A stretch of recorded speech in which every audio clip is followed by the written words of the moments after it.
I sat at the long glass table. The skyline of Chicago glowed behind me. I was finalizing a billion-dollar merger that would define my career. My phone vibrated once against the polished surface. I almost ignored it.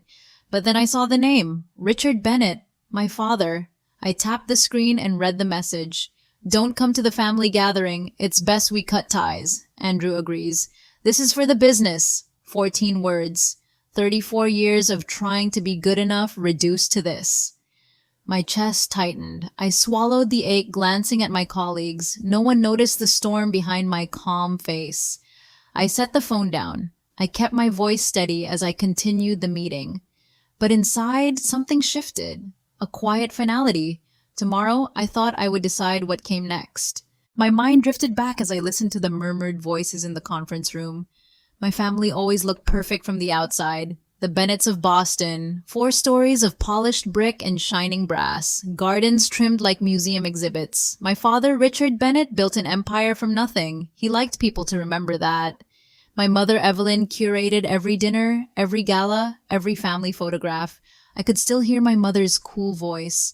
Claire, shoulders back, smile.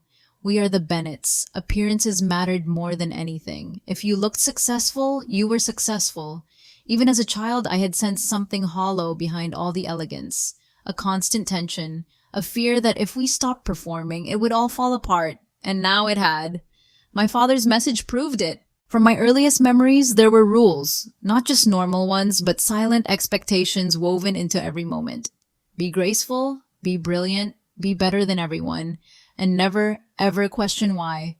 When I brought home perfect report cards, my father would nod once. Andrew just made the debate team, he would add, as if to remind me I was always one step behind.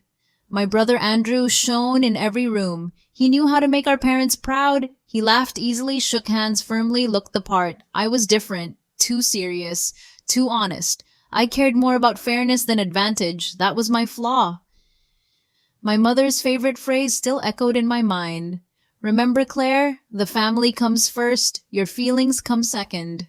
It was a lesson I never stopped learning. Andrew Bennett had always been the golden son, 3 years older, confident, born to inherit everything Richard built. He was the center of every story our parents told, the star at every dinner table, the promise of the Bennett legacy carried in his easy smile.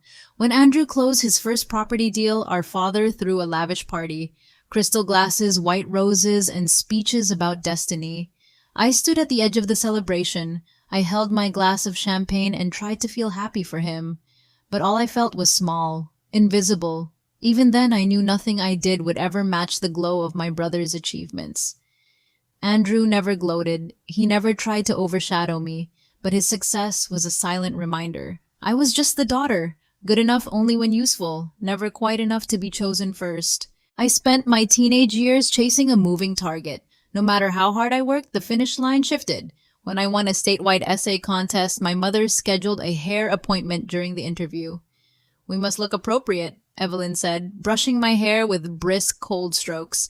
In the newspaper photo, Andrew stood in front, smiling wide. My name was in the caption, but I looked like an afterthought. At 16, I realized my victories were never fully mine. They were props in the Bennett story. Proof our family was exceptional, but I couldn't stop trying. Some part of me still believed that if I achieved enough, they would finally see me. The years that followed became a pattern. Succeed, be ignored, try again. I didn't know how to stop hoping, even when it hurt. Years later in Chicago, I met Daniel Brooks at a charity fundraiser. He was nothing like the men my parents approved of. He taught English at a public high school. He laughed without reservation. He cared about people more than appearances. We talked for hours that first night, about books, family, what it meant to build a life you were proud of. With Daniel, I felt seen, not as an accessory or a disappointment, but as myself. After 6 months, I brought him to Boston for Thanksgiving. I hoped secretly that my parents would recognize how kind he was, but the moment we arrived, my mother's eyes narrowed. A teacher, Evelyn, repeated as if the word tasted bitter. My father didn't bother to hide his disdain. "How will he contribute to your future, Claire?" That evening, I understood nothing had changed. Dinner that night felt endless. Crystal glasses, Silver platters, and under it all, judgment so thick I could hardly breathe. My mother asked Daniel polite questions laced with contempt. Which subway line do you take to work? My father only addressed Andrew, praising his latest development deal, and Victoria Hale, his perfect fiancé. When Daniel excused himself to call a student's worried parent, Evelyn leaned closer. Claire, you could have anyone. Why choose someone so limited? My voice shook. He's not limited, he's dedicated. Richard laughed softly, spoken like someone who's never needed to think about money. The irony stung. I'd paid my own way through college, but in this house that never counted. That night in my childhood bedroom, Daniel held me as I cried. Before dawn, Daniel and I packed our bags. The air in the house felt heavy, like it knew we were leaving for good. At the door, Evelyn tried to smooth everything over with a brittle smile. Think about what you're doing, Claire. Andrew is building a legacy. You're not getting any younger. I didn't answer. I couldn't find words that wouldn't break me open. In the taxi, I watched the brownstone fade behind us. Part of me felt like a child sneaking away. Another part felt relief. Daniel took my hand. They'll never see you, he said quietly. But I do. You're extraordinary. I looked out at the early morning streets of Boston. For the first time, I wondered if love that demanded so much sacrifice was really love at all. Back in Chicago, I poured myself into work. I rose faster than anyone at the firm, driven by something I couldn't quite name. My apartment was modest compared to my childhood home. No polished brass, no curated gardens, but it was mine. Every lamp, every book, every quiet morning. My colleagues respected me because I earned it, not because I was a Bennett. Sometimes, late at night, I would lie awake beside Daniel and feel a strange mix of peace and grief. Peace because I was free. Grief because part of me still wished my parents could see the life I'd built and be proud. But I was learning to let that wish fade. In Chicago, I wasn't Richard Bennett's daughter first. I was Claire, just Claire, and that was enough. 3 years into my new life, the call came. My father's voice was warm in a way I didn't trust. Claire, we need a small favor, just a formality. Wilson Properties was expanding again. A $1.5 million loan for a new development. The bank wanted additional security. My credit score was excellent. I hesitated. Daniel's warning echoed in my mind. Be careful, Claire, they only call when they need something. But old habits were hard to break. Family helps family, my father reminded me. Against my instincts, I agreed to co-sign. The gratitude in Richard's voice felt almost genuine. It was the only time I could remember him thanking me without a hidden criticism. After I hung up, I sat in the dark living room. The paper signed, the old ache settling back in my chest. For a while, life moved forward without ripples. The loan was just a line on a document. Wilson Properties made their payments. No drama, no late-night calls. I buried myself in casework. I earned respect from clients who had no idea about my family's demands. Daniel would sometimes ask gently if I regretted helping them. I always said no. But in truth, I wasn't sure. It felt safer to pretend it didn't matter. To believe that maybe, just maybe this time, my father valued me for more than a signature. But deep down, I knew better. Old patterns didn't vanish. They waited quiet and patient for the moment I let my guard down. And when that moment came, it would hurt more than I could yet imagine. Months later, my phone rang. My mother's voice floated through the line, sugary and bright. Andrew and Victoria are expecting. We're hosting a dinner at the Mandarin Oriental. You'll come, of course. I agreed, though my stomach tightened. That evening, the rooftop restaurant shimmered with candles and soft music. Everywhere I looked champagne and pale pink dresses. I wore deep blue. No one had told me there was a color scheme. My mother sighed. Didn't I send you the details? I shook my head. Well, Evelyn said, at least you're here. Through dinner, I listened as everyone toasted Andrew's success and the next generation of Bennett's. No one asked about my work. My achievements were invisible as always. Between courses, Victoria turned to me with a bright, practiced smile. Will you be coming to the family reunion next month? We're being featured in Boston Magazine. I frowned. I didn't know there was a reunion. A hush fell over the table. My mother's voice softened to that familiar polished pity. Oh, didn't we mention it? It must have slipped my mind. My father studied his wine silent. I felt the familiar hollow in my chest. I glanced at Daniel. He looked back with quiet understanding. They'd left me out on purpose. Later that night, as we waited for our coats, I overheard my parents speaking to Andrew. "It's better this way," Richard said. "Claire doesn't fit the image. The Bradfords are bringing the governor." It wasn't even anger I felt, just something finally breaking free. Back in Chicago, I didn't cry. I didn't argue. I simply worked. The Willis merger was nearing its final phase. 80-hour weeks blurred one into the next. Exhaustion was easier than remembering. When the deal closed, my boss Sandra called me in. "This is exceptional work," Sandra said. "We're putting you on track for early partnership." I felt a flicker of pride. Almost reflexively, I reached for my phone to call home. Then I stopped. What was the point? They wouldn't care. Not really. Instead, I called Daniel. His joy felt like fresh air. "You did it," he said. "You really did it." As I hung up, something in me settled. Maybe I'd never earned my parents' respect, but I was starting to respect myself. A week later, I stood at the head of a conference table. Sunlight pooled across my notes as I presented revenue forecasts. Halfway through, my phone buzzed on the polished wood. I shouldn't have looked, but the name on the screen pulled my eyes. Richard Bennett. I glanced down, heart thudding. "Don't try coming to the family reunion. It's better this way. We're cutting ties." Andrew agrees. My vision blurred. Heat flushed my face. Around me, senior partners flipped through packets unaware. I swallowed hard. On page 4, I continued, voice steady. "You'll see projected growth of 17%. No one knew I was watching the last threads of family unravel. When the meeting ended, I walked to the restroom. I locked the stall. 3 minutes. That was all I allowed myself to cry. At minute 4, I wiped my face.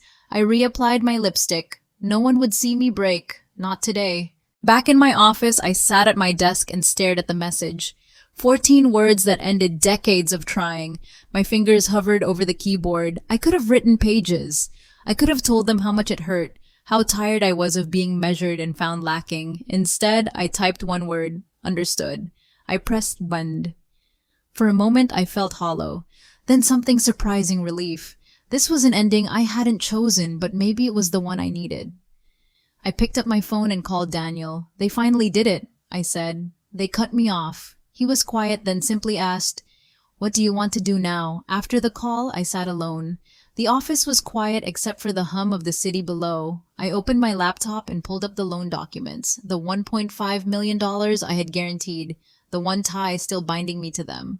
If Wilson Properties defaulted, I would be responsible. My financial future could vanish overnight. I thought about my father's voice, the way he called it just a formality. It had never been just business. It was leverage, proof I could still be useful. I closed the file and leaned back in my chair. Daniel's words echoed in my mind. "You don't owe them your peace." Maybe it was time to act, to end their power over me once and for all. My heart pounded as I reached for the phone again. I dialed Megan Clark, my personal attorney. My voice came out steady, though my hands trembled. "Megan, it's Claire. I need to discuss removing my name from a loan." There was a pause. "Is everything all right?" "No," I said quietly. "But it will be." Megan promised to review the documents immediately. She explained what I already suspected. "As co-signer, you have every right to withdraw your guarantee, but your father will have to find new collateral or repay the balance." I closed my eyes. I imagined Richard's face when he received the notice. The fury, the disappointment. It would be a storm. But I couldn't let fear keep me tethered. "Draft the paperwork," I said. "I'll sign tomorrow." When I hung up, my hands finally stilled. That night, I told Daniel everything. We sat on the couch, the city glowing beyond the windows. He listened without interrupting. When I finished, he took my hand. "Are you sure?" "Yes," I said. The word felt solid, like something I could trust. "They'll see this as retaliation," he warned gently. "Maybe," I said, "but I see it as self-preservation." Daniel nodded. "Then I'm with you." Later, as I lay awake, memories flickered. My father's approval, my mother's cold smiles, every moment I'd twisted myself to fit. I had always believed if I tried harder, they would love me. But now I understood. No more proving, no more waiting. Tomorrow I would reclaim my name and my freedom. The next morning, I walked into Megan's office. Sunlight streamed across the polished conference table. A neat stack of documents waited. Megan looked up. "You're certain?" "I've never been more sure of anything," I said.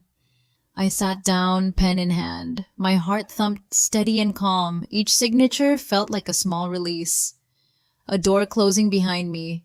Megan explained that the bank would notify Wilson Properties within 24 hours. Richard would have 30 days to replace my guarantee or face repayment demands. I nodded. I understood the consequences.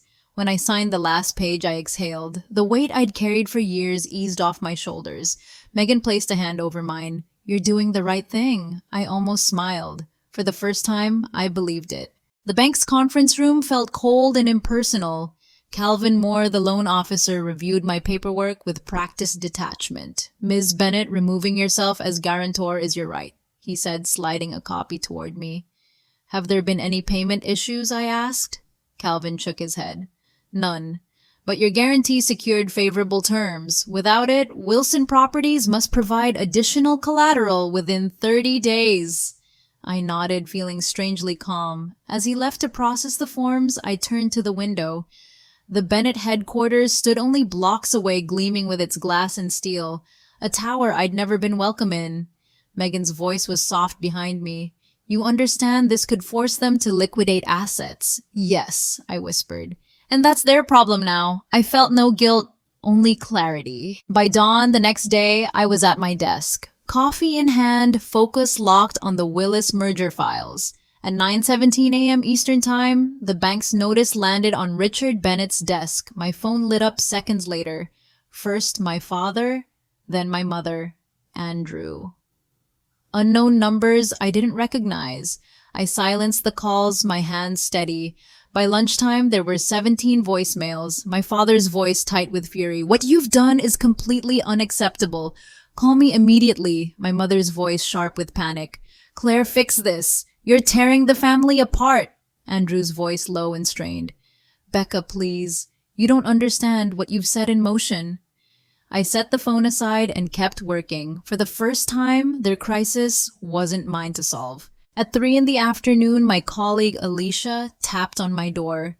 "There are 2 people in reception," she said carefully. "An older couple. They look upset." I felt my stomach drop. I didn't have to ask who it was. "Tell security to escort them out," I said, my voice calm. Alicia hesitated. "Your father threatened to call the managing partner." "I'm sure he did," I replied. "But I'm in the middle of real work." 20 minutes later, Alicia returned, eyes wide. They tried to force their way to the elevators. Security had to block them. A flicker of old embarrassment rose in my chest, then faded.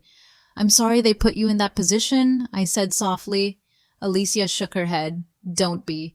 You handled it like a professional." I turned back to my screen, my resolve unshaken. At 5, my phone rang again. This time the caller ID made me sigh. James Caldwell, the managing partner. I answered, steadying my voice. "Hello, James." "Claire," he began, measured. "Your father believes you're avoiding an urgent financial matter." I took a breath. "I am. It's personal. It doesn't affect this firm." He mentioned a significant loan. "Yes," I said simply, "and my decision to withdraw is final." There was a pause. I heard him weighing the firm's interests against the spectacle. "Your work here has been exemplary," James said at last. "That's what matters." "Thank you," I replied. When I ended the call, relief flooded me. No more pretending, no more hiding the truth to protect my family's image. This time, I wouldn't be shamed into submission. Minutes later, my phone rang again. Andrew's name on the screen. I let it buzz once, twice, then answered. "What the hell?" "Claire," he demanded, his voice raw. "Do you have any idea what you've done?" I closed my eyes, breathing steady. I removed my name from a loan I never should have signed. "You're jeopardizing everything," he said. "Dad's liquidating investments at a loss. The bank's threatening repayment? That sounds like a business problem," I said calmly. "One I'm no longer part of." Silence stretched between us. "This is vindictive," he finally said. "No," I replied. "Vindictive would be calling the bank to report the forged signatures Megan found." Another pause. "You need to meet with Dad," Andrew said quietly. "Face to face." I exhaled. "Fine." but I have nothing left to lose. The next day, I arrived at the Palmer House Hotel. Noon sharp, I wore my gray suit and the pearl necklace Daniel had given me, armor for the conversation I knew was coming. Richard and Evelyn sat in a corner booth. My father checked his watch, jaw tight. My mother tried a brittle smile. I sat across from them. I have 45 minutes, I said evenly. Let's not waste time. Richard leaned forward. You've put us in an impossible position. The bank is demanding collateral we can't access. That's unfortunate, I replied. But it's not my responsibility. Evelyn's voice softened. Sweetheart, we were angry. The message was poorly worded. No, I said. It was clear. You cut ties. My father's eyes hardened. Reinstate the guarantee or face the consequences. I didn't flinch. No. Evelyn looked stunned. Claire, think about what you're saying. We're family.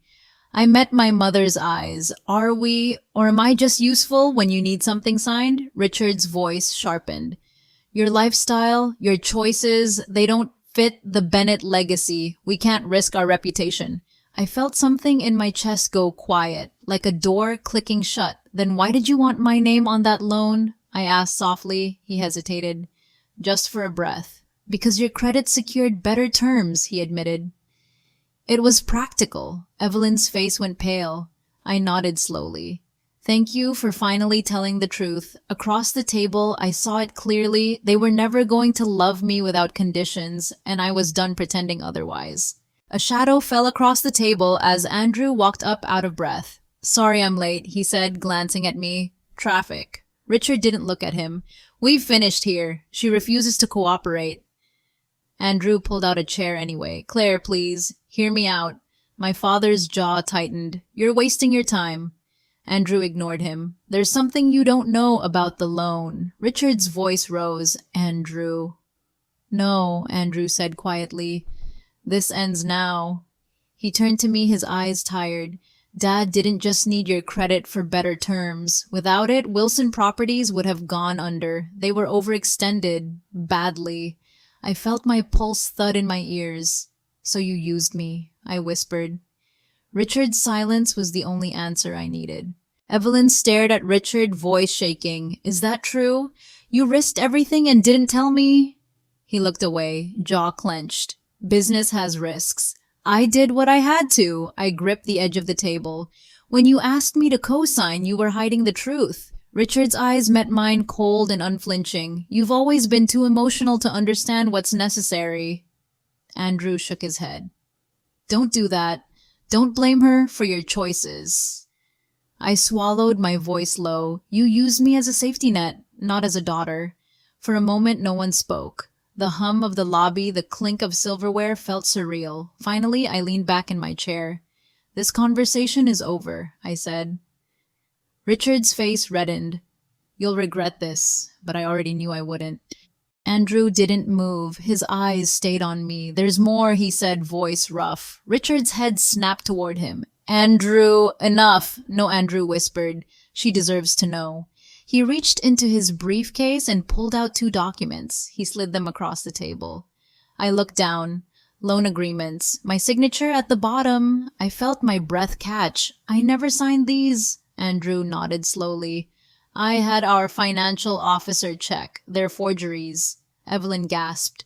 Richard, tell me you didn't. He didn't answer. He wouldn't meet my eyes. My hands trembled as I traced the lines of my name copied but not quite right. The last fragile thread snapped. I looked up at my father, voice clear. This is fraud. Richard finally lifted his gaze. His face was tight, voice low with warning. Be careful, Claire. You have benefited from this family more than you admit. I held the forged papers between us like evidence. You committed a crime. Evelyn pressed a shaking hand to her mouth. I can't believe this.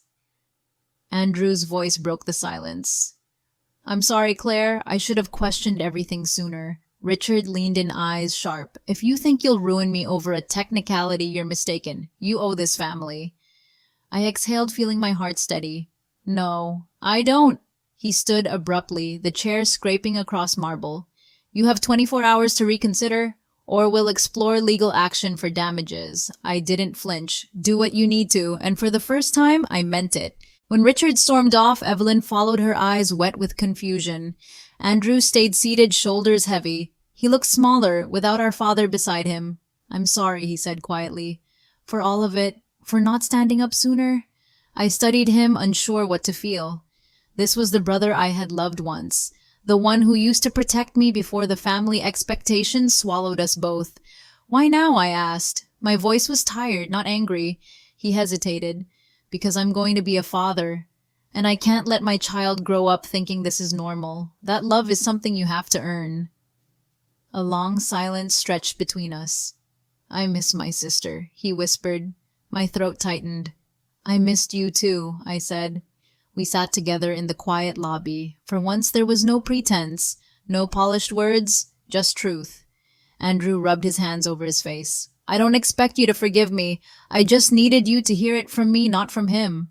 I nodded slowly. "Thank you." "That matters more than you know." He glanced at the door our parents had disappeared through. "You're right to walk away. I see that now." I felt something ease in my chest, a small, careful hope that maybe not everything between us was broken.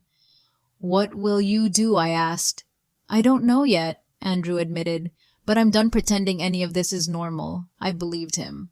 For the first time in years, I believed he meant it. I checked my watch. 10 minutes until my client meeting back at the firm. I stood smoothing my jacket. For once, my hands didn't shake. Andrew rose too, watching me carefully. "Will you be okay?" I met his eyes, feeling something steady take root inside me. "Yes, I think I will." He nodded, swallowing hard. "If you ever want to talk, or not talk, I'm here." A quiet moment passed between us. I almost reached out to hug him, but stopped myself. Some distances still needed time. As I turned to leave, Andrew called after me. "I'm proud of you, Claire." I paused, letting the words sink in. "Thank you," I said softly. Outside, the summer air felt warm against my face. I walked to the curb alone, but I didn't feel lonely. Back at my office, I slipped into the meeting without a word about where I'd been. I presented the final merger terms, answered every question. Not a single person guessed that my family had just fallen apart. When it ended, I returned to my desk. My phone buzzed again and again. 68 missed calls, 12 voicemails from my father's accountant, 3 emails marked urgent. I set the phone face down. For the first time, I felt no guilt ignoring them. Daniel texted. "How did it go?" I wrote back. "Better than I expected, worse than I hoped." Then I powered the phone off. I looked out the window at the skyline. Whatever storms waited, they couldn't pull me back in. I was done giving them that power. That night, I stayed late at the office. Papers stacked neatly around me. My mind finally felt quiet. When I left, the streets were dark. Chicago glowed soft and blue under the city lights. At home, Daniel waited with takeout and 2 glasses of wine. He studied my face as I slipped off my shoes. "You look lighter." I thought about it. "I am," I said, a little scared too. He set the food aside and took my hands. "Whatever happens, we'll face it together." I exhaled, feeling the truth in his words. For so long I had measured myself by what my parents withheld. But tonight I was free of that weight, and in the quiet I almost felt at peace. The next morning I woke before dawn. For a moment I lay still, listening to Daniel's steady breathing beside me. My phone remained off on the nightstand. I didn't rush to check it. The crisis could wait. In the kitchen, I poured coffee and stood by the window. The city looked different in the early light, soft edges, no judgment. I thought of my father's threat, the forgeries, the decades of small wounds I'd called normal. Not anymore. I opened my laptop and emailed Megan. "I'd like you to review all loan documents. If needed, we'll take further action." My finger hovered over the send button. Then I pressed it without hesitation. This was my life now, one I chose on my own terms. Later that afternoon, my office phone rang. I almost ignored it, but the display read, "Andrew Bennett." I answered, voice calm. "Hi." "Claire," he said quietly, "I wanted you to know.